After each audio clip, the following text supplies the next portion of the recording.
races tell the story. The best from the United States Auto Club Coors Light Silver Bullet Division are here at Indianapolis Raceway Park. And so far, it's been a season of oohs, ahs, and ohs. Oh, they touch! And Hines is hard into the wall here on the front stretch. Wow.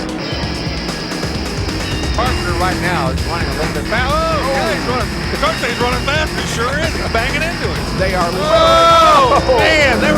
I think that was a case of who's the bravest, and you couldn't outbrave Ricky Shelton.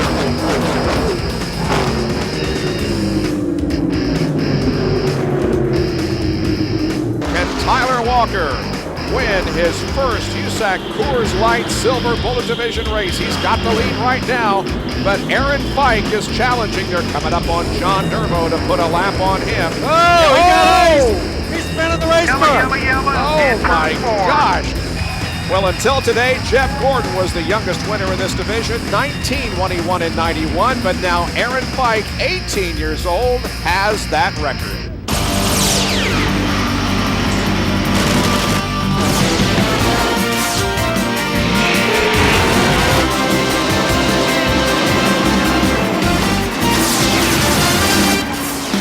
About 10 miles to the west of downtown Indianapolis, you'll find Indianapolis Raceway Park, and that's where we are tonight for the J.D. Byrider 100 for the USAC Coors Light Silver Bullet Division. We've already had qualifying, and the top 20 qualifiers are locked in to tonight's feature. We're about to have two 10-lap qualifying races from which the top 5 in each will transfer. 30 starters in the 100-lapper, and the total purse, $55,000. The fastest qualifier tonight was Brian Tyler. Tyler Walker was second, then Brad Knopfsinger, Russ Gamester, Michael Lewis, Paul White, J.J. Yaley, Tracy Hines, Casey Kane, and Jason McCord. The third member of our broadcast team tonight is down in the pit area. That's Ray Dunlap. Well, Bob, you've mentioned most of the big names that will be in the feature tonight. As you said, it's a battle of the Tylers on the front row, Brian Tyler and Tyler Walker. But maybe the most important thing tonight is who is not already in the feature, and you're just about to see the first of the last chance qualifiers. Now, Mike Bliss totally dominated the race earlier this year here at Indianapolis Raceway Park. He was in the 111 car, but there's another guy going to be driving that car tonight. You may have heard of him. His name is Tony Stewart, and Stewart will be a factor tonight for sure. But Bliss is out on the racetrack, and also Dave Darlin, and lots of other guys. They've got to work their way into the feature tonight, and that race is coming up. And here's the lineup for that first 10-lap qualifying race. John Heinreich on the pole, car 110. Mike Bliss alongside in 29. Dave Darlin will drive 135 tonight. John Nervo will be beside him in row 2. The third row, Billy Peterbaugh Jr. in car 73 and Tom Capey in 153. Nick Lundgren in number 0 starts inside of row number 4. Doug Dodaro will be alongside. The fifth row, David Goff in 39 and Dana Lee Liberte in car number 70. And in the sixth row, car number 36, Joe Maples. Now, the number 29 car is normally driven by Bentley Warren, but Mike Bliss is behind the wheel tonight, starts outside row 1. Yeah, he certainly does. This is a different race car for him. He didn't have it quite sorted out when it came time to qualify, but I look for him to get that thing dialed in. This is a good race car. He's a good driver. He likes this racetrack. Dave Darlin crashed in the warm-ups tonight in his regular mount, so he took over this car, which is the backup car for Jerry Coons Jr. Yes, he had never sat in this race car before. It's not the same make of race car. It's a Drynan. He usually drives a Beast, so it's very difficult to get in not only a different race car that you've never sat in, but one that's not even the same brand or the same make as you usually drive. 11 starters. The top 5 will transfer. Everybody else will transfer to the hauler and go back home. It is an absolute miracle that we are racing at this time. The weather forecast has been for rain. It did rain a little bit here about 3 hours ago, but not very much. The radar showed it was going to rain and rain hard, but incredibly, the sun is out, and it's a very comfortable evening here in Indianapolis. It is the start of the 20th annual Kroger Speed Fest, which includes tonight the USAC Coors Light Silver Bullet Division, the Open Wheelers, and then tomorrow night on ESPN, the NASCAR Craftsman Truck Series from here at IRP. All, of course, leading up to the big Brickyard 400 at the Indianapolis Motor Speedway on Sunday. Pace cars off the racetrack. Here we go, 10 laps. Only the top 5 will transfer. Green flag waves, and we're underway. Drag race down into turn number 1, still side by side. It looks like though that Heidreich is going to get a bit of an advantage and pull in front of Bliss going down the backside. Bliss darts to the inside there in the third turn as we take a look at the battle for the transfer position. Bliss will lead lap number 1, and a crash involving John Nervo right here at the start-finish line, just beyond the start-finish line. The car comes to a halt, and Nervo looks like will not be one of those who goes on tonight. Yeah, not real hard contact, but still might be enough to put him out of this race. Everybody behind him did a nice job missing that scrape, but definitely made some contact with the outside wall. So the crash coming at the conclusion of lap number 1, and we'll take a look and see if we can determine what happened here. Well, he's on the bottom of the racetrack. He just comes up, and he just didn't give any room to the car on the outside of him, and I think that was Darlin. He just didn't give him enough room. Darlin got on the brakes, barely missed him right there at the end. But when you're on the inside, you've got to give that guy a lane out there, and he just didn't do it. He just kept coming up, and finally just ran over the wheel. Boy, came very close to tipping over in that car, and as you indicated, Darlin got hard on the brakes, and I believe maybe there was some contact between Darlin and Nervo. There have been some slight contact, but not too bad. I don't think it damaged his car. Doesn't look like the Nervo is suffering any mechanical damage. They're going to check it over, and he may be able to get back into this 10-lap qualifiers race at IRP.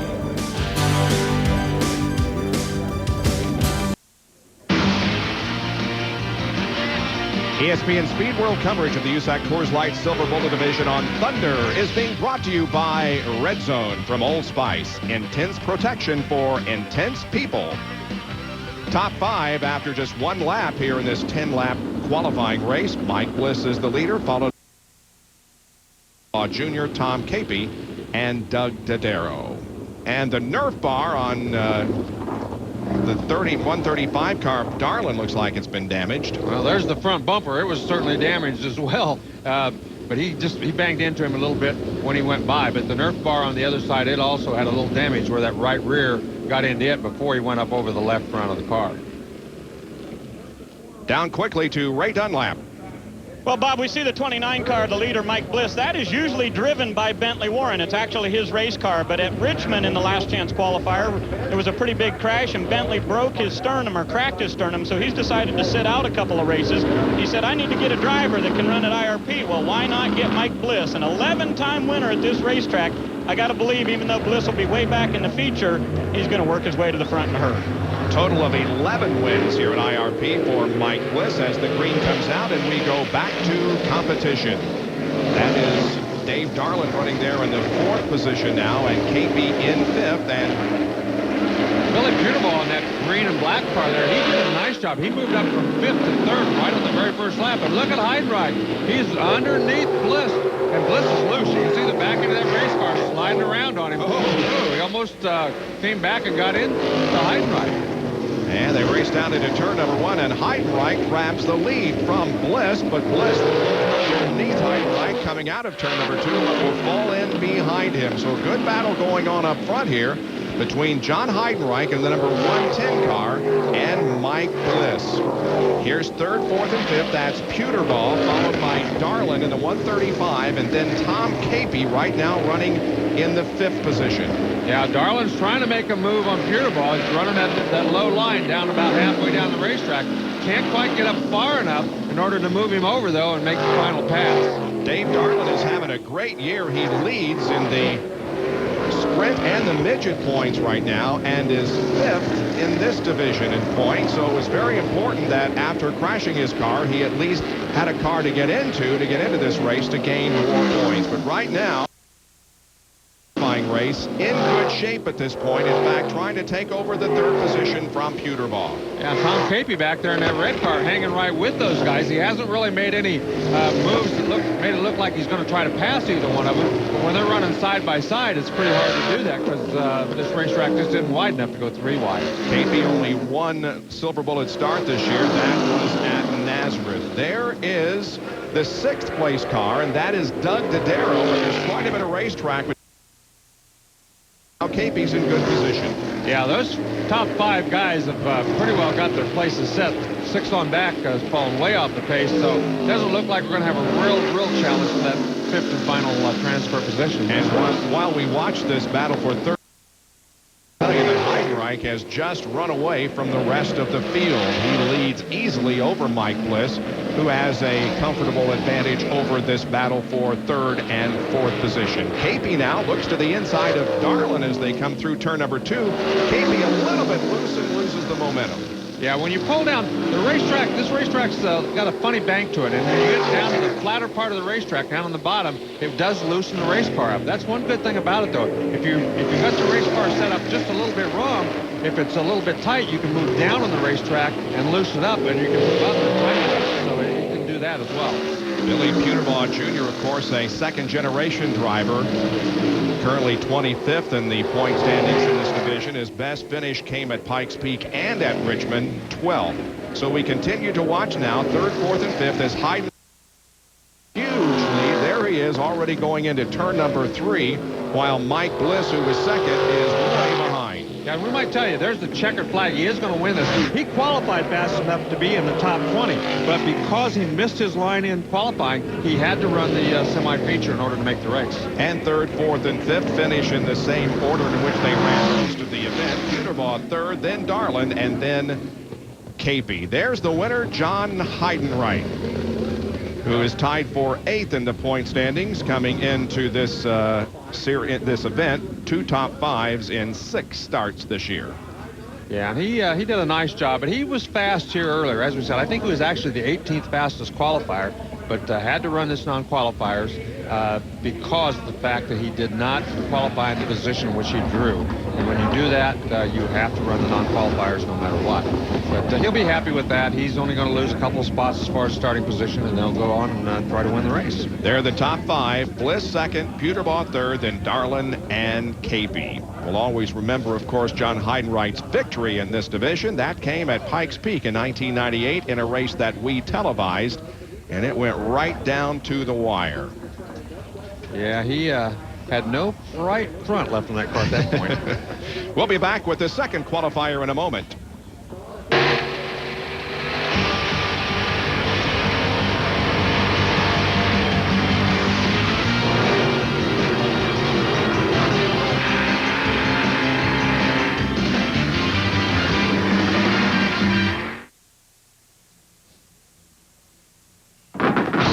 Get ready for short track racing with the NASCAR Craftsman Truck Series. Tomorrow, the trucks invade the racing capital of the world right here at Indianapolis Raceway Park.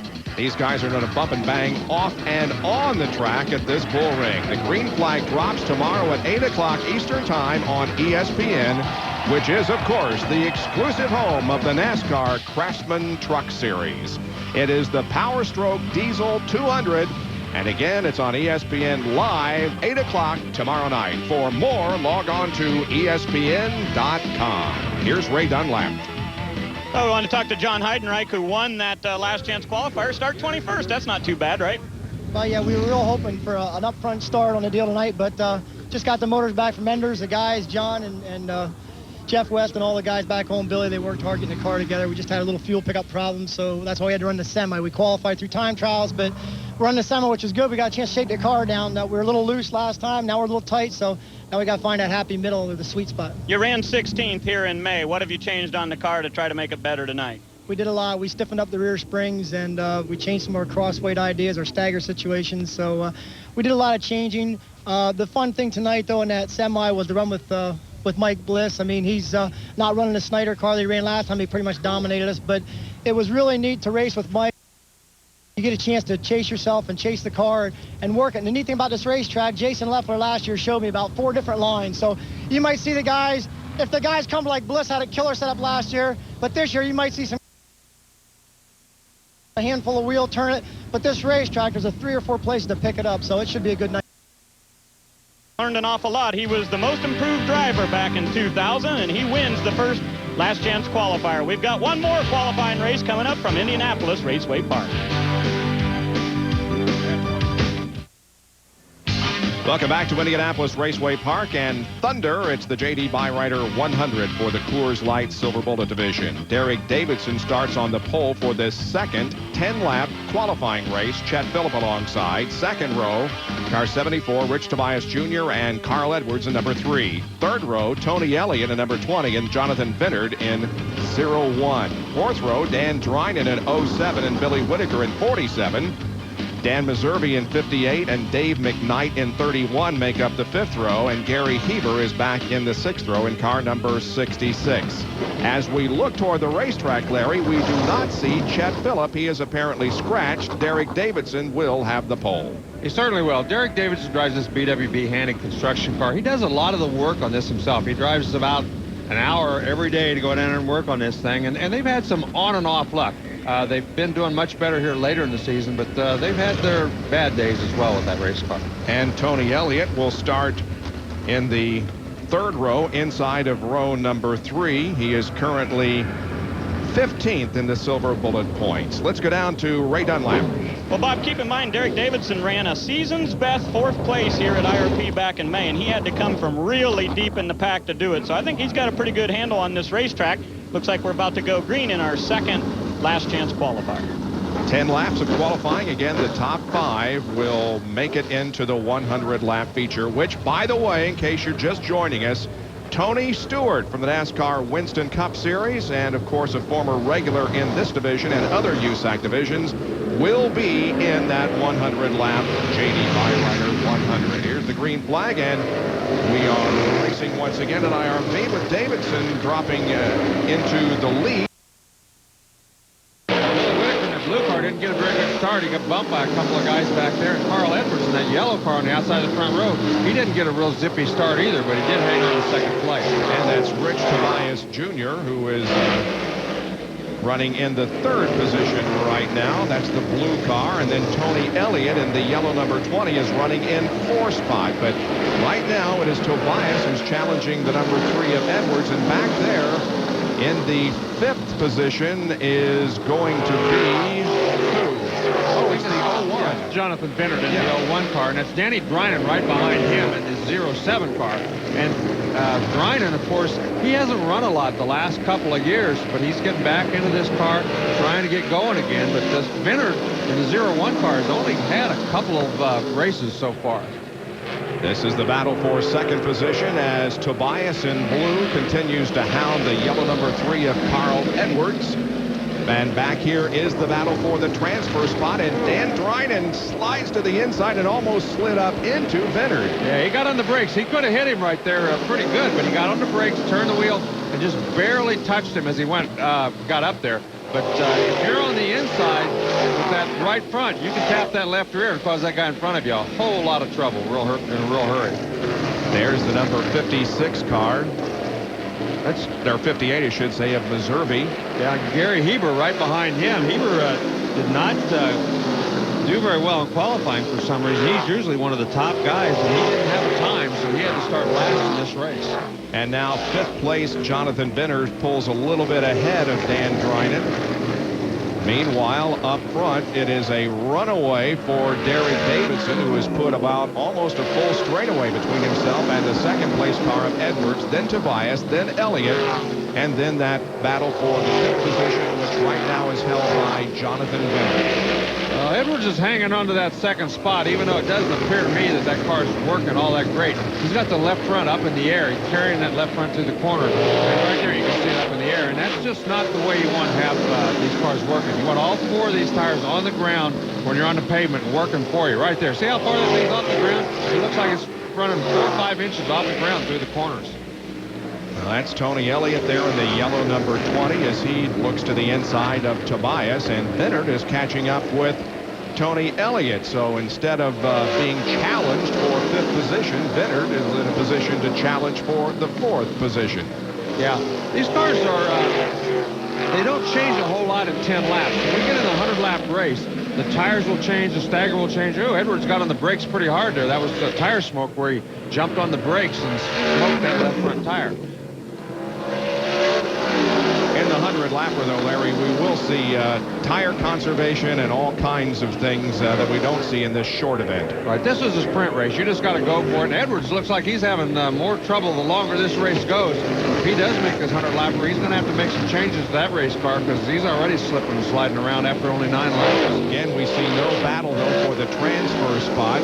Byrider is hanging on to 5th spot and has a few car length advantage on Drinan. There is the checkered flag. Davidson wins. Here is Edwards finishing 2nd, then Tobias, Elliott, and Jonathan Byrider from Vincennes, Indiana, the 18-year-old who just graduated from high school, will get the last position in the 100-lap event. Derek Davidson brings it home victorious here in the second 10-lap qualifying race. 16th in points going into tonight. 2 top 10s in the 7 starts that he has had.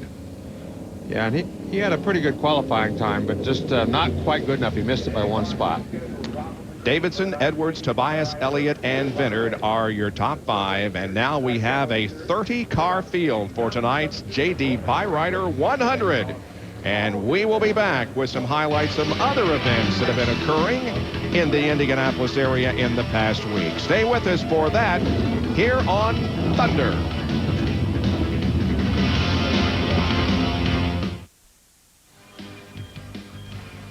Here at IRP, the results of the second qualifying race. Derek Davidson wins. Also transferring Carl Edwards, Rich Tobias Jr., Tony Elliott, and Jonathan Byrider. Not making the race, and who will be loading it up and taking it home, Dan Drinan, Gary Heber, Dan Meserve, Billy Whitaker, and Dave McKnight. Let's go down to Ray, who's with Derek Davidson. Well, he won the second heat race and just made it look easy out there, Derek, was it? It wasn't that easy. I mean, it's just we struggled with the car qualifying. It's kind of my own fault. I made a few changes trying to make it faster, and we actually went slower than what we were hot lapping at, so we had to run the hooligan. We put it back to where we were in hot laps, and the car's pretty good, so maybe I ought to just keep my hands off of it. Pretty slick racetrack tonight, though, but you got to go a lot faster to get up there in the feature. What kind of changes will you make on this car? We're going to make a little bit of air pressure change to the right rear and probably give it some more inside weight to help it drive off, and we are going to change it a little bit for the feature because we don't have anything to lose as far back as we're starting, you know, so we'll try to tighten it up a little bit and see if we can't go forward. Now, not too long ago, you said you didn't like this racetrack very much. Have you changed your mind? Yeah, I have, actually. I like it. You know, it's just one of those deals where, you know, it clicks to you once. You know, you get out there and you say, oh, this is how you're supposed to run a place. And, you know, I got there, I don't know, I guess earlier this year, and it's been fun ever since. You know, we've ran up front about every time we've been here, except for tonight's going to be a struggle. Okay, well, good luck out there in the feature. That's Derek Davidson, the winner of our second last chance race. Bob? And as you saw, he was the winner of the Jimmy Carruthers Award, which is an annual award handed out at the USAC banquet every year, saluting drivers who typify the attitude that the great champion Jimmy Carruthers did. And he was great at that. He ran the whole last year with cancer, went out there, and the big joke, he'd walk up to guys and say, hey, you can't outbrave a cancer patient, man. And he was a great guy, though, and it is a great award. Let's talk about some other racing that has occurred here in the Indiana area in the past week or so. Indiana Sprint Week has been around for the last few years. Actually, Bill Marvel, who used to work for the United States Auto Club, I think was very instrumental in getting this series going. They are supposed to race 7 events in 9 nights, something like that. We had a rain out this year, but it is truly one of the great weeks of sprint car racing. I think it's actually the hardest week of motorsports that I've ever seen. I mean, 7 nights, it's very intense. They had over 60 cars almost every night. It was hard just to get in the feature. There were only 3 guys, including Dave Darlin, who made every feature during that sprint week. So it's quite an accomplishment just to go there and race and be in the top 10. Well, while stock cars may be on everybody's mind this week here at the Indiana area, the Indianapolis Motor Speedway, last week it was the sprint cars. We're going to divide this up into 2 segments. Here's the first half of Indiana Sprint Week highlights. The 7-race stretch kicked off at Putnamville's Lincoln Park Speedway. Local runners John Stanbro and Brian Hayden started on the front row, with Hayden leading the race's first 10 laps. That's when Stanbro made his bid for the lead, getting around Hayden coming out of turn number 4. While Stanbro was hooked up on the high side, Stoops Freightliner Series points leader Dave Darlin was making up ground down low. The two swapped the lead several times, including here on the last lap. Darlin made the quarter mile just as short as he could, while Stanbro kept his foot in it up high. In the end, it was Stanbro who picked up his 4th career win. The next night, the series headed south to Hofstadt, where the track is always immaculately prepared. Just check out these wheelies in qualifying as first Jay Drake and then Ed Carpenter catch some air. In the qualifying race, Mike Martin executed this wild series of flips that landed him in the billboards. He was uninjured. The initial start of the feature wasn't much cleaner. West Coast invader Corey Kruisman is among those caught up in this multi-car melee that left opening night winner Stanbro also a victim. On the complete restart, Robbie Rice beats Mike English into turn number 1 to pace the race's initial laps. Derek Davidson made this nice move to the inside to take over the top spot. That's Kevin Thomas taking second. Later, another red car joined the mix as Jay Drake made this impressive move on the outside of Thomas and then to the inside of Double D to take the lead. Former Sprint Week champ Tony Elliott was trying to move up when he got hit by Robbie Rice, who got tagged by Brian Hayden, ending Robbie's evening. No one had anything for Drake, who took home the checkered flag. After a day off, the series headed east to Twin Cities Raceway Park in North Vernon, where a huge crowd was on hand to greet them. Series legend Jack Hewitt is sporting some new colors as he and his yellow mount led the field to green. Further back, second-generation drivers Dickie Gaines and Corey Kruisman got together in turn number 2. Back up front, Hewitt was challenged by Kevin Briscoe and J.J. Yaley for the top spot.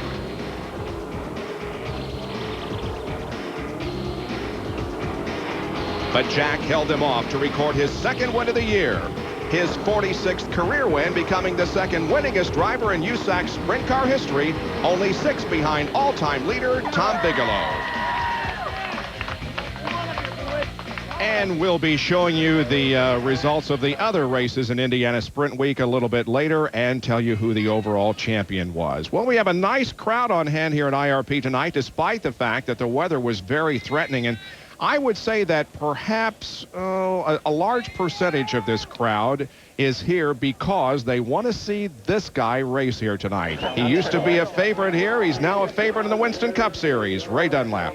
Well, and Bob, there may be a problem with that. Tony Stewart qualified 14th for tonight's event, but we've been talking down here. A little bit of engine trouble on that 111, right? A lot of engine trouble. They found out that we've got a head gasket problem, so they've tried to patch it up the best they can, but that's a problem that normally does not fix itself. So, that car's not in the running for the points, but, and I'm not running for points, so there's no use in destroying a motor that's not right now. They can pull it apart and put a new head gasket on, but it's not something they can fix here at the track. So it's a shame. I mean, everybody from JD Byrider was excited about being here. I was probably the most excited person about being here tonight, and it's a shame we aren't going to be able to, we're going to push off. We're going to see what happens. If it runs right, then we're going to run. But, if it doesn't feel like it's fixed, then we're not going to go out and destroy good equipment. Well, and the really bad news about that is this was a car that was dominant here in May when Mike Bliss drove it. Yeah, and, the engine builder was sitting there saying maybe we should have just left it alone. I mean, the car is driving great. I'm really happy with the way the chassis is running, but,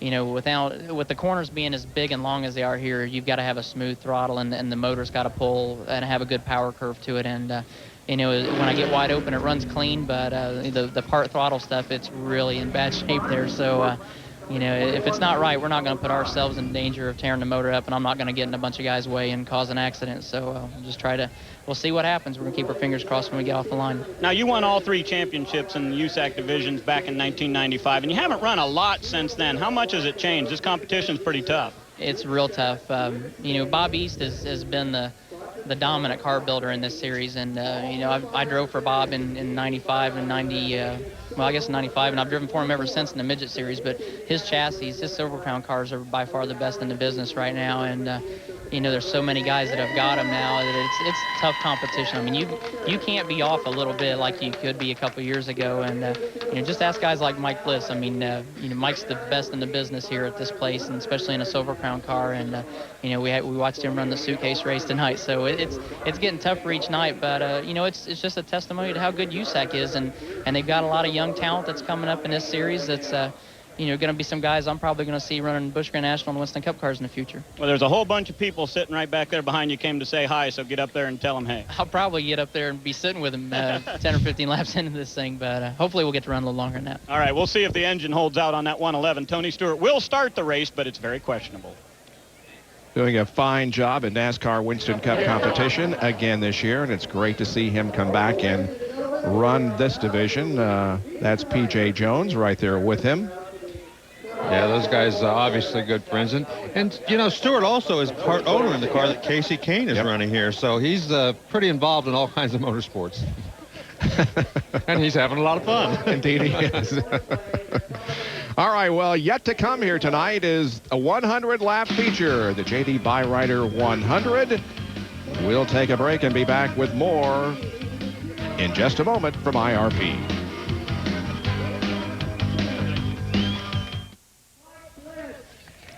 Last week, Gary Scelzi was doing cartwheels as the defending Top Fuel champion won his first race of the year. And this week, Scelzi and the rest of the Top Fuelers take the rack to Sonoma, California. It's the Fram Autolite Nationals from Sears Point Raceway, Sonoma, California. Now, here are the air times. Qualifying is Saturday the 4th at 10 o'clock Eastern Time on ESPN2. And then eliminations on Sunday. First eliminations at 4 o'clock on ESPN. And then final eliminations at 11 o'clock on ESPN2. For more, log on to ESPN.com.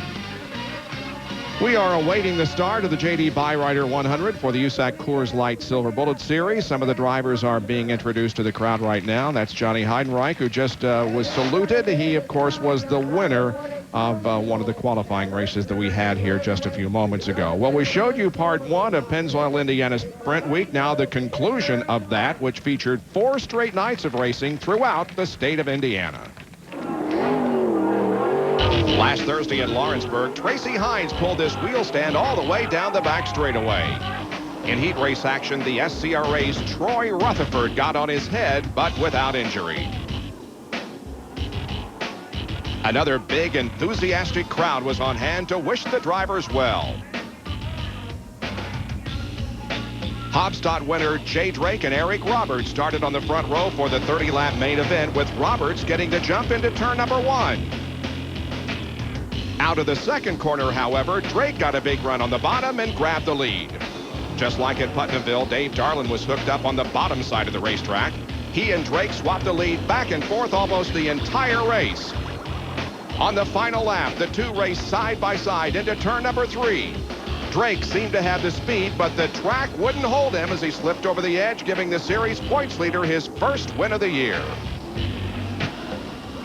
Next, it was on to the Bloomington Speedway.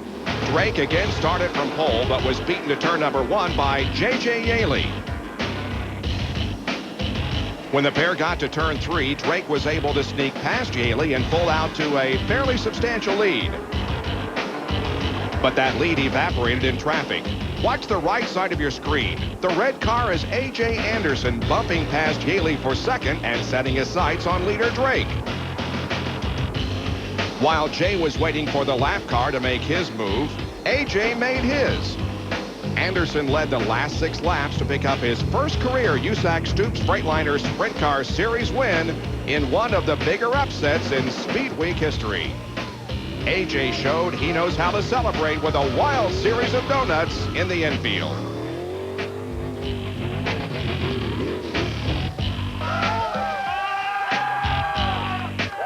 After a rainout at Terre Haute, the series wrapped up at Kokomo. Jay Drake's car owner Keith Kuhn shows there's nothing more Hoosier than sprint cars and corn. Heat race action, Jason Kanoki gets upside down. He was okay, but his car was beyond repair. In the semi, a scary incident, Brian Hayden flips and is hit in the cage by Travis Wellpot. Hayden was taken to a local hospital where he was released Monday with no serious injuries. Bud Kading started inside the front row for the 30-lap finale and was in control of the race's halfway point. That's when fast qualifier Tony Elliott took over. Elliott looked to be in position for another Kokomo win until Jeremy Sherman blew past with just 2 laps to go. Elliott battled back on the white flag lap to bump his way past Sherman to regain the top spot. The Shermanators' last-ditch effort fell short, and it was yet another win for Tony Elliott at Kokomo. But the big winner was Dave Darlin, who was crowned 2001 Pennzoil Indiana Sprint Week champion.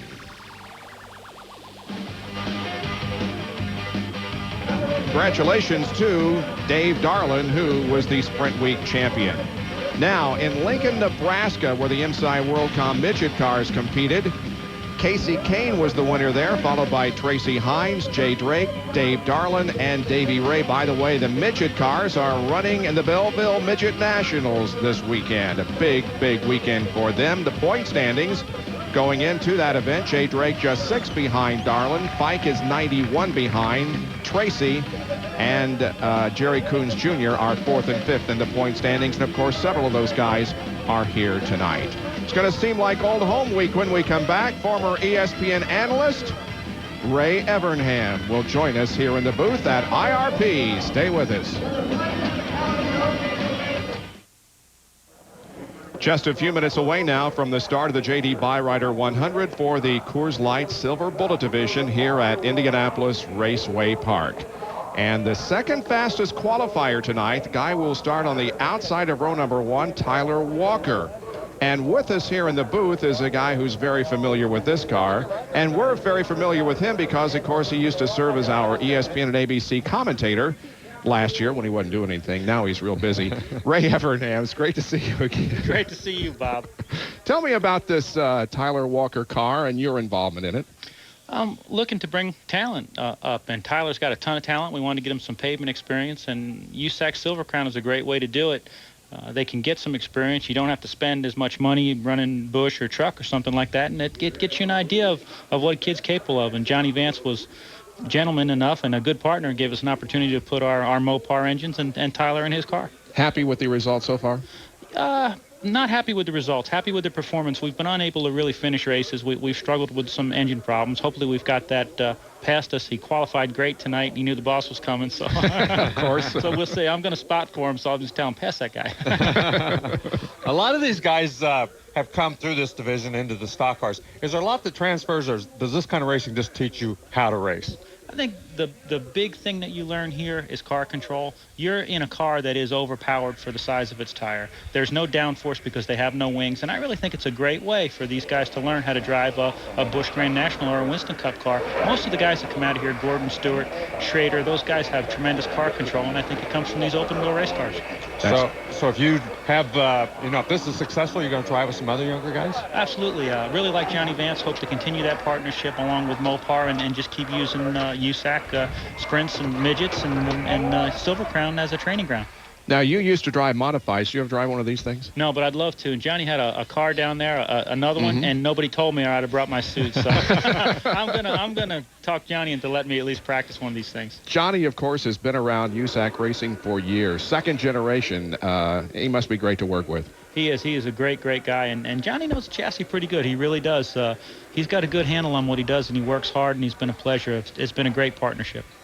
Now, the big question is, do you miss working in the booth with Benny and me? Absolutely. I really do. I'm going to tell you. There seems to be a little bit more room up here. I don't know what that's about, but I really do. I had a great time with you guys, and I haven't even used the word gymnastically. Well, always remember that. We wish you good luck tonight in the series and, of course, what's coming up this weekend out at the big track. Well, thank you very much. And let's get down to Ray Dunlap, who's with Tyler. Well, and Bob, it's his very best qualifying effort of the year. Great run tonight. I know looking for a little redemption after that Richmond race, right? Yeah, I want to win every race, but that was a tough one to lose. We got a great car out here tonight. Johnny Vance gave me a great car to work with. It's all up to me. Ray Everham's up there spotting for me, so I got the best spotter in the world, and got Mopar backing me and Black Bullets. Not much more you could ask for. Really have had a lot of bad luck this year. I mean, you've run well, but just not finished. Yeah, I haven't finished but one race, and we're working on that. It's not crashed. We just had a lot of, technical problems. So next year, and we still got 2 more races. We got tonight in St. Louis, so we'll see what we can do for these ones. Pretty slick racetrack tonight. What do you do to stay up there for 100 laps? Johnny was just talking to me about that. He said he'll be talking to me on the radio because he knows I like to get after it sometimes. He'll have to calm me down, say, save your tire, because, I'm on the front row. I want to lead every lap, but sometimes that's not the best way to do it. You want to lead the last one. So we'll see what we do. Okay, well, we're hoping that Tyler Walker is able to keep it up there because he had a great car at Richmond but wasn't able to get the victory. We're just about ready for a 100-lap feature here at Indianapolis Raceway Park. We'll be back with racing right after this.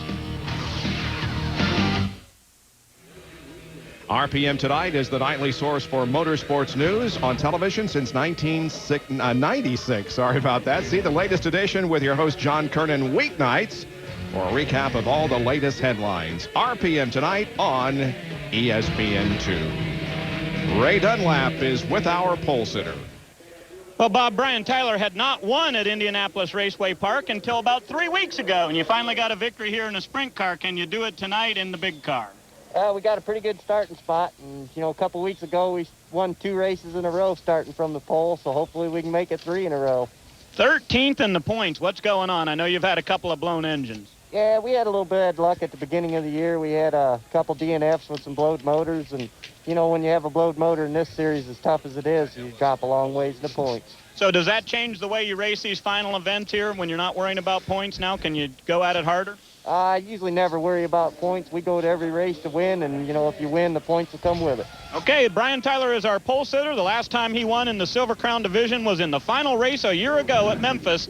He will be leading the field down here to the green in just a few minutes, Bob. Sounds like they've started the engine, so the cars are about to roll away. Brian Tyler from Parma, Michigan in the Dynamics Incorporated Kroger's Pringles. Gertie Beast will be on the pole. Back in a moment.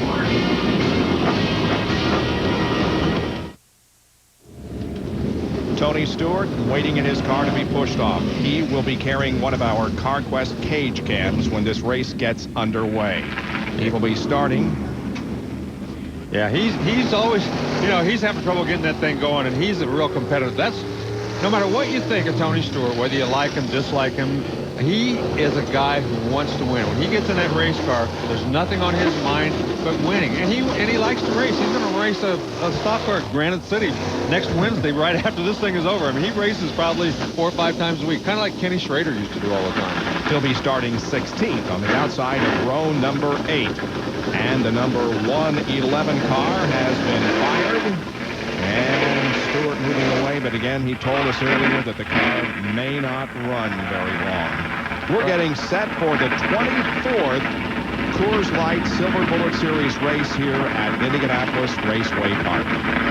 Yeah, this has always been a great event. The guys who have won this, a lot of them have gone on to bigger and better things. Mike Bliss, of course, has won here. You know, a lot of guys. Stewart's won at this racetrack with these Silver Crown cars, so they're very, very much, you know, if you can win here, you can go about any place and win. 4 former winners in the field: Bliss, Steele, Gamester, and Stewart, and here's how they'll line up. On the front row, Brian Tyler, car number 69, and Tyler Walker in number 2. Brad Knopfsinger will start in the 3rd position, flanked by Russ Gamester in car 51. The 3rd row, Michael Lewis from Noblesville, Indiana, and Texan Paul White. The 4th row, J.J. Yaley and Tracy Hines. Casey Kane will start on the inside of row number 5, and Jason McCord will be alongside. 6th row, Bud Kading from Campbell, California, and Brownsburg, Indiana's Dane Carter. 7th row, Corey Klusman and Jerry Coons Jr. The 8th row, P.J. Jones and Tony Stewart. Row number 9, Dave Steele and Jay Drake. In the 10th row, Aaron Fike and Ed Carpenter. The 11th row, Johnny Heidenreich and Derek Davidson. In row number 12, these, of course, are guys who transferred from the qualifying races: Mike Bliss and Carl Edwards. The 13th row, Billy Peterbaugh Jr. and Rich Tobias Jr. The 14th row, Dave Darlin and Tony Elliott. And in the final row, Tom Capey in car number 153 and Jonathan Bennard in 01. There's your 30-car starting lineup for this 100-lap race.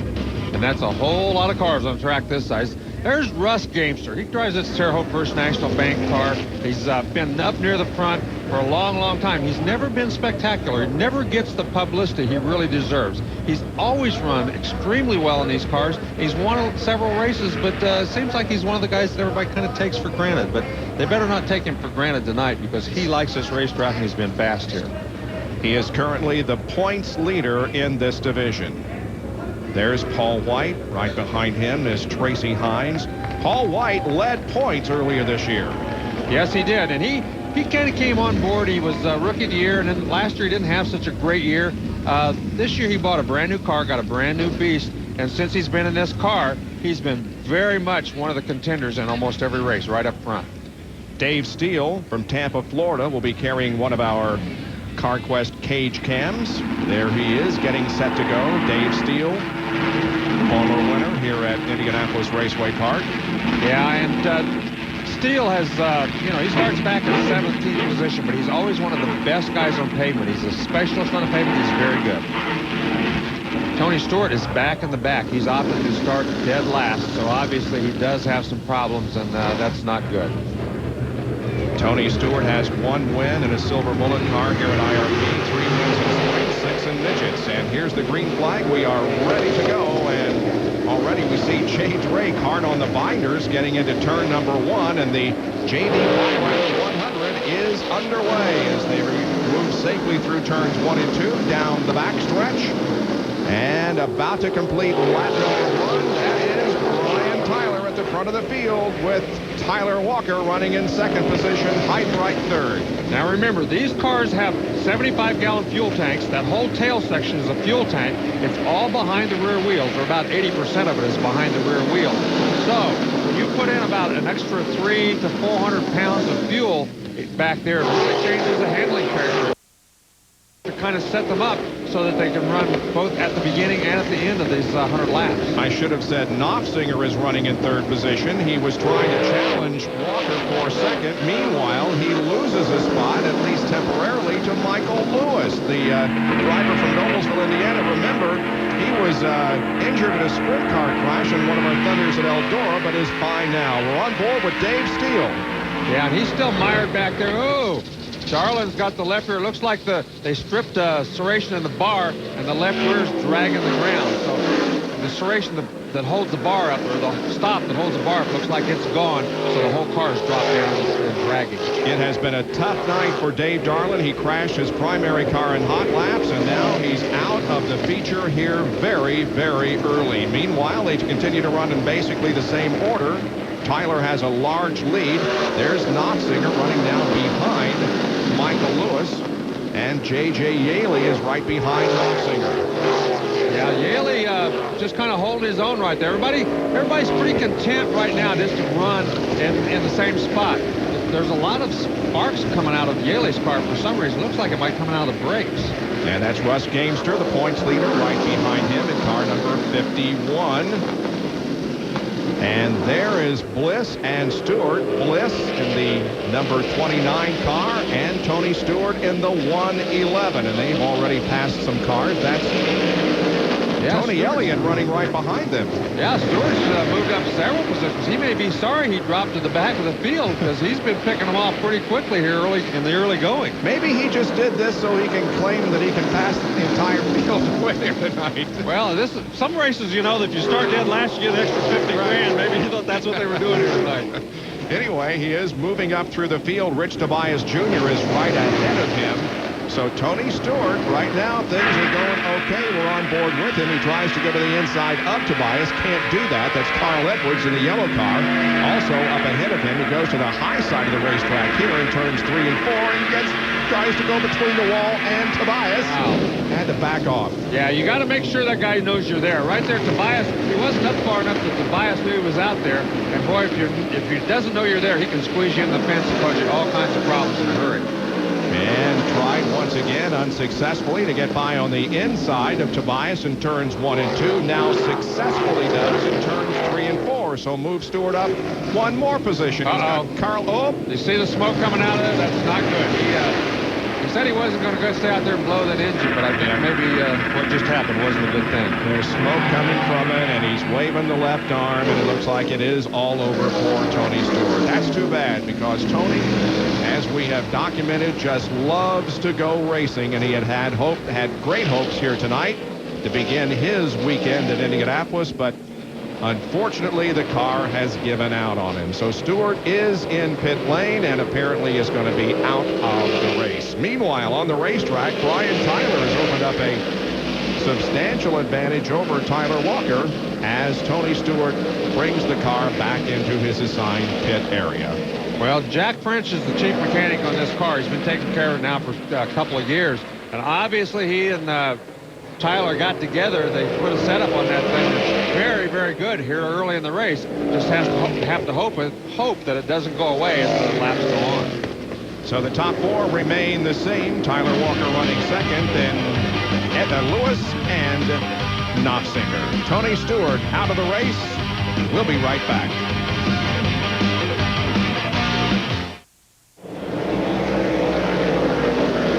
Laps completed here at IRP. They're the top 5. Brian Tyler, Tyler Walker, then Lewis, Knopfsinger, and Gamester complete the top 5. As Brian Tyler has a comfortable lead at this point. Now, one driver who has been dropping back here in the last few laps is J.J. Yaley in the 67 car. There you see Bud Kading trying to get around him. He's lost several spots in the last few laps, Larry. Yeah, it looks like the right rear tire is already starting to go away on it. He's just back in sliding around. They obviously missed the setup on that thing pretty badly as he's lost, like you said, at least 4 or 5 spots in the last 4 or 5 laps. So Kading is able to get around. Now P.J. Jones in the yellow number 21 takes a spot from the 67 of J.J. Yaley, and Dane Carter in the red and blue number 7 car will be next to try to pass J.J. Yeah, and remember, he's throwing sparks a while ago, and either he has the back end so low that he's bottoming out, or he's got the brakes so hot right now that it's not stopping the car. Either one of those things would not be good right at this point. Dane Carter, you recall, was the fast qualifier at Pikes Peak in the race that we televised. He has 6 silver bullet starts now this year. There's Dave Steele, and right behind him is Jerry Coons Jr. Yeah, Coons trying to catch up with him, and he just can't, he just can't quite get around him right now. Now remember, Dave Darland started Jerry Coons Jr. backup car. Unfortunately, he's out of the race, Ray. Well, Bob, he was in that car because of a crash in practice earlier today. What put you out of the race, Dave? Well, we had something to break on the right rear bird cage. Let the shock come loose, and the panhard bar, the Jacobs ladder on the right rear came off. So the right rear just dropped. That's something that you can't fix. Now we're not going to be able to fix it tonight. Okay, Dave Darland was 5th in the points. He'll lose a bunch tonight here at IRP. And Dane Carter and J.J. Yaley butt wheels, and that sends Carter to near the outside wall. Don't think he had contact, but it does bring out our first caution of the evening. Yeah, there's a black mark up there, and he's not a very happy camper right now. You can see him shaking his fist, and he's going to jump out. And I wouldn't be surprised to see a little gesture of some sort. Carter's best finishes so far this year have been a 3rd, but at both Phoenix and at Pikes Peak, where, as I said earlier, he did start from pole position. Yeah, he did make some contact with the wall. There's a black mark up the wall there, and he did make some contact, and that's the reason he climbed out of the car. All right, now take a look at what happened as they went down into turn number 1. Okay, he's on the outside. He got a good run on him coming off of the corner. He's on the outside, and Yaley just kind of moved up on the racetrack on him. Yaley tried to take his line. Dane thought that he should know he was there, and he hit that left rear fairly hard. Probably did some damage to the left rear of that car. So he's not going to be able to do that. And there's his thought in the whole thing. Why did you do that to me? I was there. At the point that he got hit, he wasn't up quite far enough where Yaley could see him. And I think Yaley thought he had more room, and just wasn't there, that's all. And some great evasive driving by the drivers in back of that little incident, including Jerry Coons Jr., had to hit the brakes hard, but he did manage to avoid. Top 5, almost a quarter of the race already gone. Stay with us. Back at Indianapolis Raceway Park, and Mike Bliss has parked the number 29 car we saw a minute ago, and now we see that Dane Carter is back here in the pit area after a crash out there on the racetrack. Appears like the night got done pretty early for you. I know you didn't want to see me back here right now, but tell us about what happened. I mean, we're just trying to ride there. The car was a little bit tight there at the start of the race, and we having a full load of fuel on board. It just, the car gets real tight. Just trying to bide our time, and got cut off once, and then went to pass somebody else, and they came back and cut me off right in the middle of the straightaway. So what can you do? What's the racetrack like? Racetrack seems to be getting a little bit better. It's got a little more grip. We made a lot of changes to the Pedigo Chevrolet Illinois Truck and Equipment car tonight, but just didn't seem like it was our night tonight. Okay, that's Dane Carter. We're back to green flag racing. Green flag coming out on lap number 29. And once again, Brian Tyler opens up a little bit of an advantage between himself and the second place car of Tyler Walker. 24 cars are on the lead lap right now. The only 2 cars not on the lead lap are Capey in number 153 and Billy Puterball in that green and black number 73, as a lot of the cars are trying to get away and get around him. And one driver moving up, Larry, is Paul White in that number 10 car. Yeah, he certainly has. He's moved up a long way. He and Tracy Hines as well. That's the 2 white cars on either side of Michael Lewis in that yellow car. Both those guys have come a long way here the last few laps. And this is a big gaggle of cars back here from about second on back. Tyler's the only one out there that's kind of out of traffic right now. Look at Steele. He's down to the inside of Puterball trying to lap him. And that was J.J. Yaley just ahead of him. Yaley's car is not damaged in that incident with Dane Carter that has put him out of the race. So we've already lost 4 top contenders in this event. Darlin is out, so is Stewart, Dane Carter, and Mike Bliss, as you heard, out of the race. And Bliss was looking for his 12th win here at IRP, but it will not come tonight. Dave Steele now pursuing Yaley and the 21 car of P.J. Jones. Yes, and it looks like he's on the outside. Oh, Yaley, that's the second time Yaley's done that. Now, you know, he doesn't want to do that too often. Somebody will give him a little nudge back, and that would be good. But that's 2 times in a row he's pulled out into a guy like that. No harm, no foul for Dave Steele, as his car appears to be okay. But obviously, J.J. Yaley had some problems, and it's already claimed one of his competitors and almost did there again. Dave Steele, by the way, is currently running in, as you see, 12th position. There is the leader of the race, Brian Tyler, and you can see the interval that he's opened up. Now Brad Knopfsinger is running in the second position, and Paul White is third. Tyler Walker has dropped back to fourth in that red number 2. And he may just be biding his time. He may have Ray Everingham up there telling him right now, just take it easy. This is a long race. You don't have to wear the tires out and right here, right off the bat. But if he's not doing that, if he isn't just biding his time, then that's not good, because the guys right behind him now are all over it. Now Lewis is going to go to the inside. Michael Lewis in the 85 now trying to get to the inside. That's Tracy Hines in the 37 car right behind Lewis. Casey Kane in the 9 car right behind Hines. So those guys all battling for position, all trying different routes around the racetrack. Hines is clear to the bottom. Can't quite get enough momentum off of the corner for that bottom spot in order to make the pass.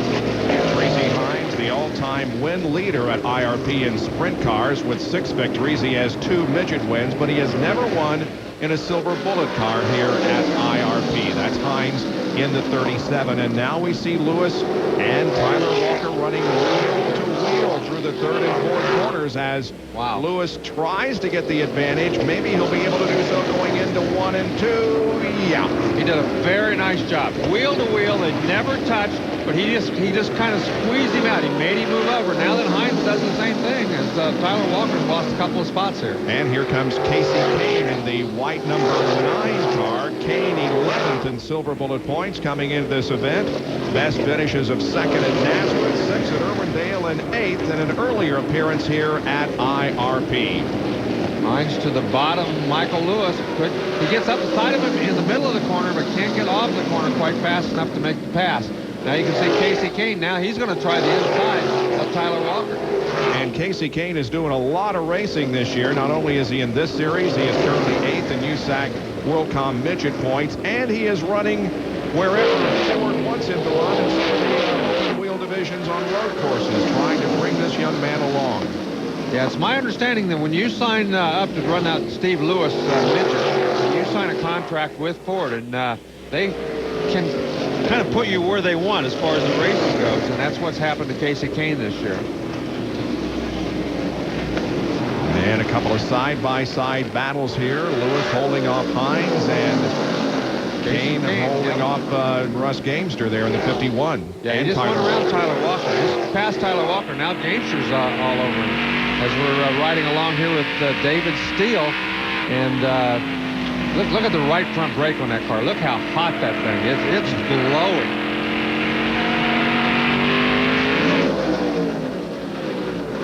battle for second position. White has caught Brad Knopfsinger. The battle for second spot. Brian Tyler leading the race comfortably. Let's see if Paul White can slide into the second position. Right now, Knopfsinger in that Curbs Records sponsored car is holding on. Well, he's really running a low line. Knopfsinger's got him squeezed down. He's having to clear under that yellow line entering the corner, and that's the reason he can't make the pass. Knopfsinger's using up a lot of racetrack and making him go very, very low. Paul White is just 45 points behind Russ Gamester in the point standings. As I indicated, because of his win at Phoenix, White did lead points in this division for a while, but is back in second spot right now. Well, we've completed 44 laps of the 100 that make up the J.D. Byrider 100 here at Indianapolis Raceway Park, part of Kroger Speed Fest.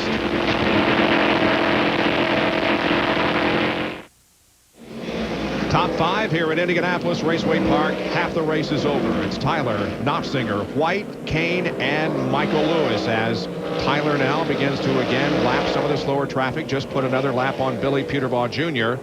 And just in the last few laps, we saw Kane move into third position. And there was a moment, if you will, a few minutes ago. Yeah, coming off of turn 4, Fike on that first black car you see there, he got very sideways, went down. That's Venard that almost got into it. Well, he did touch him, but they both collected it, got on the brakes, and kept on going, and everything was okay. That is Aaron Fike, who did become the winningest, the youngest winning driver in this division at age 18 when he won at Richmond. This is the battle now for second position. Kane now in third, but trying to catch the 40 car of Brad Knopfsinger. Yeah, he's been moving up steadily. He went around Paul White just a few laps ago fairly easily. And it looks like as the race wears on, his race car keeps getting faster and faster. Bob East, of course, the guy that owns that car, he and Tony Stewart, and sets it up. And he probably set this thing up so they would push a little bit early in the race. But as the race wore on, what happens normally is if you're perfect at the beginning of the race, as the race goes on, you get loose. So he might have had a push. Now then he's dialing it in. It's almost neutral now, and he's gained a lot of spots. Casey Kane, last year's Rookie of the Year in this division, won on the mile dirt at DuPois. There is Paul White, who currently is in the fourth position. There's the third place car, or the fourth place car, rather, of Paul White. That's fourth, fifth, and sixth. Yeah, Michael Lewis and Hines right behind him. So Hines went forward for a while, and then he looked like he might have got his tire hot and decided just to cool it for a little bit. Now then he started picking up on some of the cars in front of him. So he's kind of paced himself, been very patient up to this point, but we're just past the halfway point, so you're probably going to see the patience go out the door and the hard driving come on pretty soon. Michael Lewis there in yellow, having a good year in the midget cars, also currently ninth in that division. He won the Copper Classic earlier this year at Phoenix. And as far as the Silver Bullet division is concerned, he has made 5 starts. This is his 6th, and his best finish was Pikes Peak, where he came in 11th. Well, he's done a very nice job here so far tonight. He's been running the top 5 all night long. He qualifies very well. He's been very patient, very smooth, and ultimately that's what wins your races in this division, patience and smoothness. It does you no good to go out there and lead the first 50 laps and run away and lap everybody. I've seen Rich Holder do that here one year, and he had to make a pit stop for a tire at about 70 laps. Yep. All right, Knopfsinger and Kane continue to battle for the second position. And you also see there in the frame the 6th car of Corey Kruseman, and he's being lapped. And Kruseman, of course, comes to us from California. We saw him race many times when we go out west to follow USAC racing. He is currently leading in SCRA points with 10 victories this year, SCRA sprint cars. Yeah, Casey Kane has moved into second spot. Brad Knopfsinger trying to get around right now. That lap car, but Casey Kane looked like he got a little bit loose here the last lap or two. Maybe, hopefully, he didn't use his tires up trying to get around Knopfsinger. Kane won the midget car championship last year, but is not defending that championship this year, although he is 8th in the point standings. We've got 40 laps to go, and Casey Kane is in second. The driver, however, who has led all the way so far from the pole position is Brian Tyler. Yeah, we'll keep watching to see if he's gaining on him. Right now, it looks like Tyler's still running awfully fast. He hasn't slowed up very much. About a 5-second difference between first and second. Ray Dunlap. Well, Bob, I'm not sure about this stat, but if I remember, the last time somebody led every lap of a race was Casey Kane a year ago at DuQuoin. I think he led 1 through 100 at DuQuoin. I believe he was the last guy to do that. So if Brian Tyler can hold this off tonight, it will be quite an accomplishment to have led every lap here at this racetrack. Now, the 9 is one of the cars that really did a lot of work on their chassis right before this race began. And Larry Rice, maybe you can explain this a little bit, but what a lot of the guys were doing was going down on their spring rates on the rear and closing up the stagger a little bit because this track was so slick. Yeah, would you close the stagger up for a long race because you want the car to push a little bit early in the race so that it's not loose near the end of the race. So if you close that stagger up a little bit because of the slickness and because of all that fuel, it'll help that push early in the event and not be loose near later on.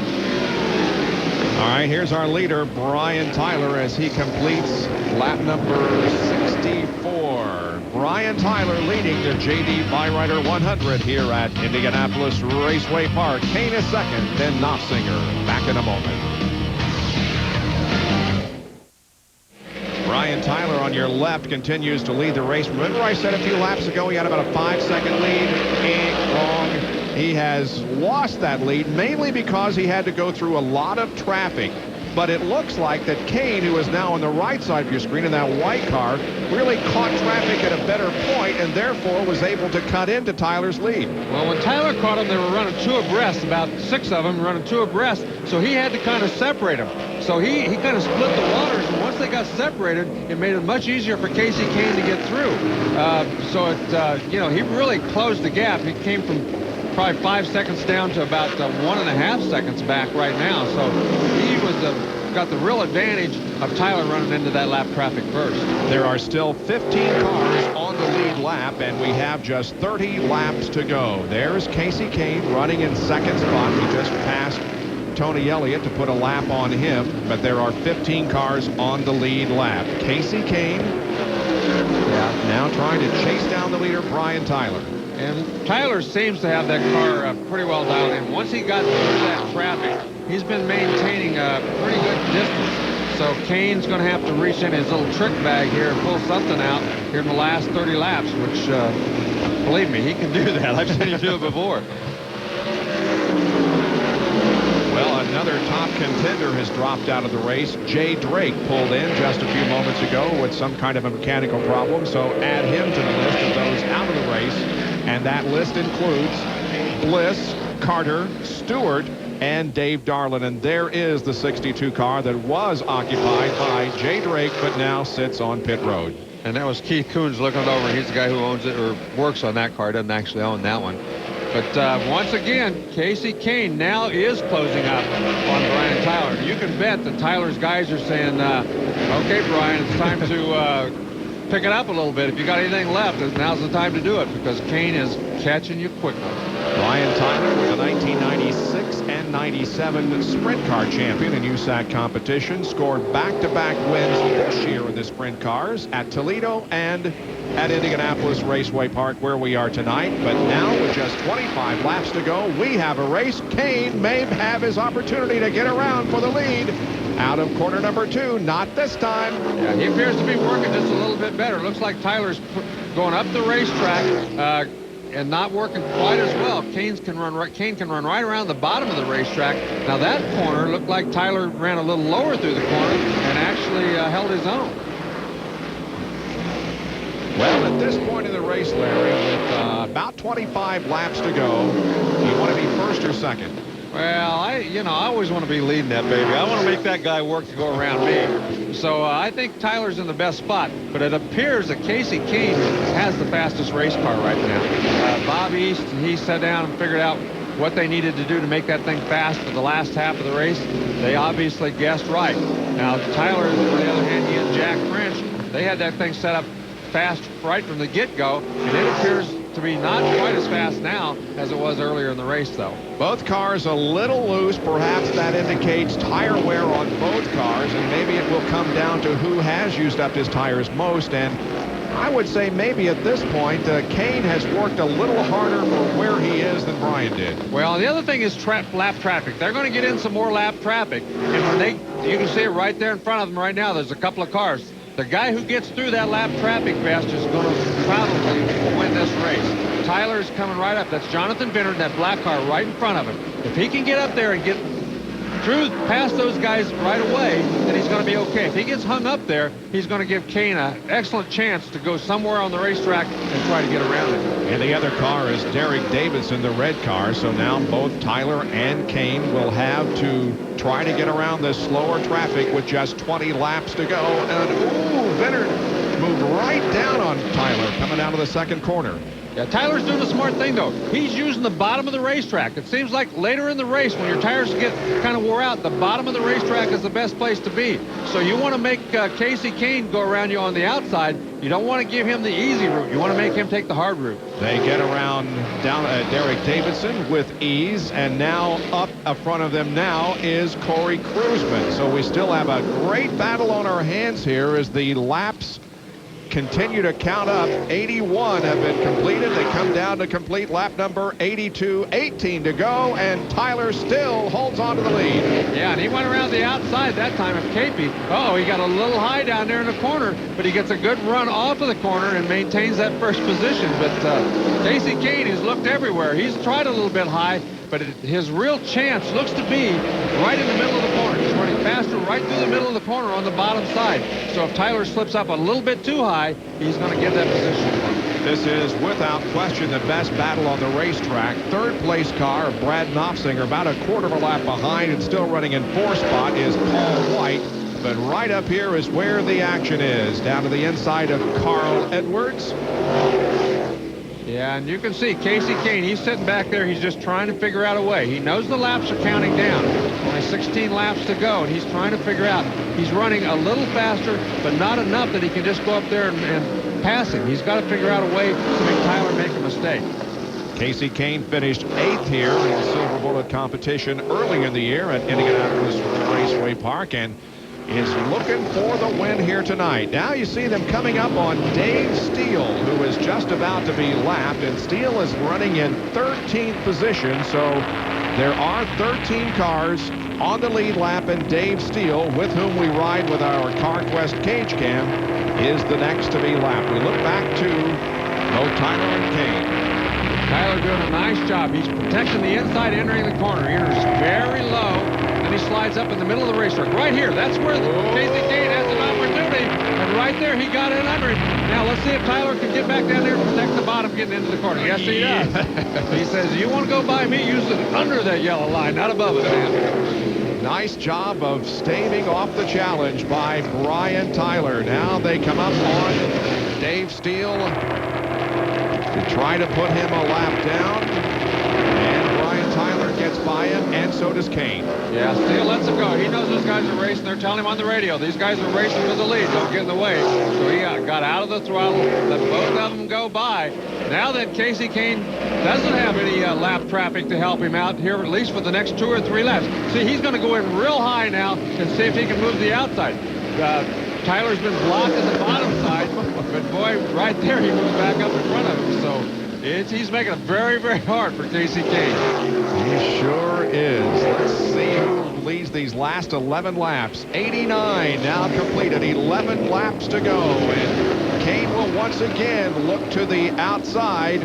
We need a commercial break, but we're not about to because the racing's too good. And now Kane may have him from the outside. Made a nice pass coming out of 2. That was a terrific move by him. He suckered him in. He kept running lower and lower. He kept making Tyler move down and down on the racetrack. As soon as Tyler moved low enough that he could make the move on the outside, he just went around him on the outside coming off of turn 2. Now then, though, look at Tyler. He's not going to give up that easy. There's a lot of lap traffic up ahead. They cleared Jason McCord in the number 4 car, but there's still some lap traffic ahead before we finish this one. But Kading will be the next car to be lapped, and then the 35 of Kane, or rather Jerry Coons, and Gamester is almost about to be lapped also. Wow, look at this. Tyler didn't get through that lap traffic quite as good as he wanted to. Now, so he's lost a couple of car lengths, so he's going to really have to work hard now to get back up there. I don't know whether he can do it or not. Casey Kane got through that traffic very, very well. Well, there are only 8 more laps to go, and there's now a car separating first and second, and Brian Tyler appears to be falling back just a little bit and not able to keep up with the pace that Casey Kane is setting here, as Kane once again continues to go through the slower traffic. He puts a lap on P.J. Jones. That's Tyler Walker, who started from the outside of row number 1, who was about to be lapped by our leader. Well, Casey Kane has really done a great job the last half of this race. He sat back there, ran about 8th or 9th for the first 45 laps, 50 laps, and then all of a sudden, just once that race car started coming in, and they planned it this way, I'm sure. They wanted to run the last half of the race fast, not the first half, and for them, it's worked out perfectly. Well, Kane has 2 wins here at Indianapolis Raceway Park. Both of them have come in full midget competition. He won the famous night before the Indy 500 here this year in May, and then won a midget feature also here at IRP on the 27th of May last year. Well, if you're Brian Tyler, you're thinking, man, I ran so good all this race, and then with 10 laps, with 10 laps to go, I got around it. How did I do it? Less than 5 to go now as Brian Tyler tries to clear Tyler Walker. Put him a lap down as Casey Kane is sailing away to victory. Just 4 more laps of the 5/8 mile oval at Indianapolis Raceway Park. Yeah, he's really he's been a master this last half of the race.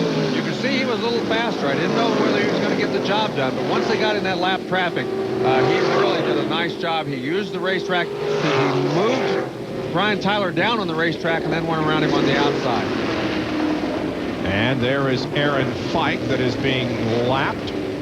Things going well here for Casey, and he's driven an absolutely incredible race to start off the Kroger Speed Fest at IRP, which tomorrow night on ESPN will include the NASCAR Craftsman Truck Series with the Doctor and Phil Parsons and others. There's the crew as they await the checkered flag, which will fall in less than 2 laps. The first 50 laps, there were still 24 cars in the lead lap. This last 50, though, he's been so much faster that he's just put just about everybody a lap down.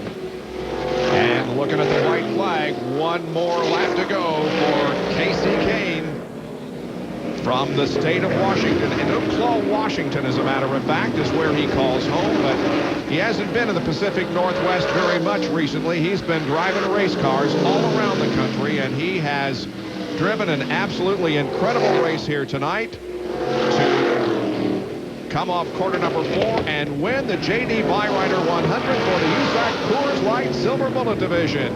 There's Brian Tyler, who finishes in 2nd position, and Tony Stewart among those congratulating the crew of Casey Kane. We'll be back to talk with him in a moment.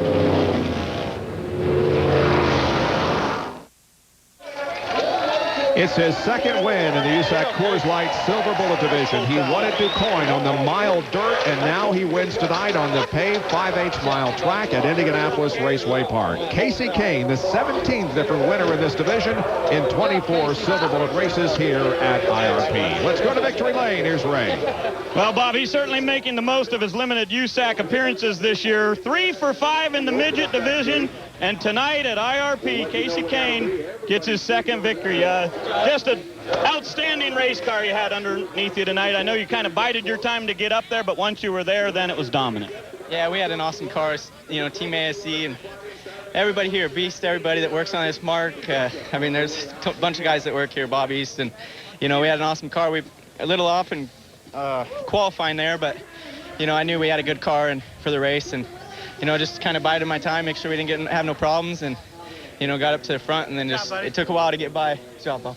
Took a while to get by Tyler, but, he was running a good race, and his car was pretty fast, so, we just had to keep working, and, man, this feels good. I mean, I had a Silver Crown win last year, and to win one at IRP is a, real big deal, and, I got to thank Ed Pink and Ford Racing, too. They build awesome power, and that's what, these cars are just best. Take us through that pass, though. When you got to Brian Tyler, you had a lot of lap traffic. You kind of had to be patient a little bit to make your move.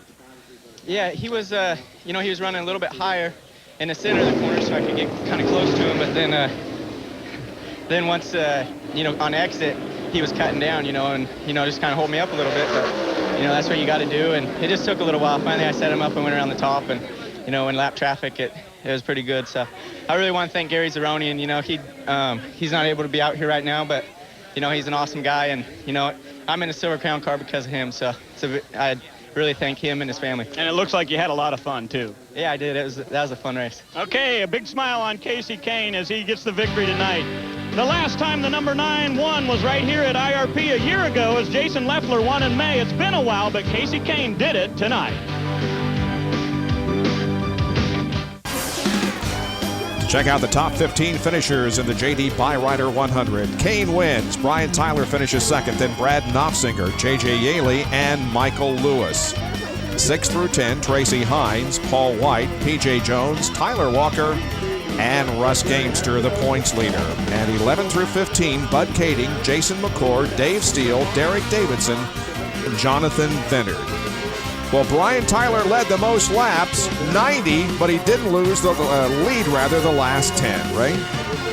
Well, Brian, it looked like you had an awfully good race car, but just not quite good enough. What did the car do there in the last 10 laps of the race? Halfway through, I kept jacking on my weight jackers as the fuel load went off, and it kept the car pretty nice. And there at the end, when the fuel load got all the way off, I was out of weight jacker too, so we gained some stagger, and that made me a little bit loose. So then I was just hanging on, and I knew he was there for quite a few laps, and we tried to hold him off, but he had the stronger car at the end. My strategy was to jump out front and run like a rabbit, and maybe if we wouldn't have had them cautions, maybe we could have done her. But that's racing. We're pretty happy to take second here. That's my best Silver Crown finish here, so we're moving up. We had the pole. We was pretty happy with that, so we'll take second and go to the next race, and hopefully from what we learned tonight, we can be in the winner's circle next week. Can you go away and say this was a confidence builder even though you didn't win? Yes, it is. The team and stuff kind of had a rough week through speed week, and then we come back and run like this, so this is a confidence booster, to go to the next race, and that's what we need right now.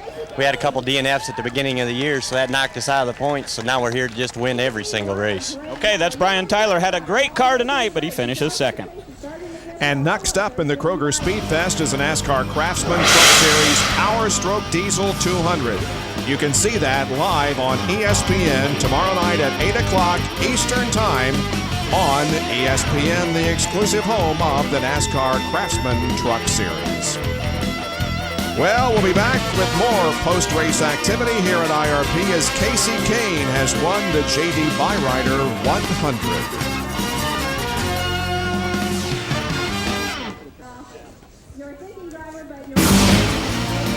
ESPN Speed World coverage of Thunder and the Coors Light Silver Bullet Series at Indianapolis Raceway Park being brought to you by RPM Tonight for the most complete racing news and information weeknights on ESPN2. Top 10 finishers once again. Casey Kane wins, Brian Tyler is second, then Knopfsinger, Yaley, and Lewis. And finishing in 6th position was Tracy Hines, 7th was Paul White, then P.J. Jones, Tyler Walker, and Russ Gamester finishes in 10th position. Ray standing by with the 3rd place finisher. And it's his best finish of the season. I know you tested here a week or so ago. I guess you must have learned something to make that car a little bit better. Well, the curb Agajanian special was running great tonight. The test really didn't help us when we got here tonight. The car was basically junk, and we had Steve Millen, Chris Paulson, Scotty Hirsch, and all the guys from Mac Tools and everybody just pitching in trying to change things. We changed like 20 things on that race car today, and we finally got it real close. And for the bad luck we've been having all year for our sponsors and things, we pulled off the top 5 tonight, and we're just proud to be up here on the podium. Mac Tools came on with us. It was the first time we get to say hi to all the guys, Tony Torres and them over there, and then Mike Kerr back at home. He's flying in tomorrow for the stock car race. So thanks a lot, guys, and thanks for Kerry Agajanian for all his help, too. Okay, that's Brad Knopfsinger, finishes 3rd tonight. Good run. And Brad Knopfsinger finishes 3rd, but Russ Gamester holds on to the points lead. However, it's only 36 now over Paul White, as White was 45 behind coming into this event, so he picks up a little bit on Russ Gamester.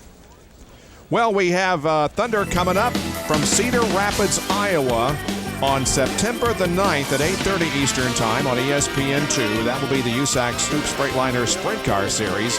Once again, Cedar Rapids, Iowa. We went there last year. Always a great crowd and always a great race. 8:30 on September the 9th.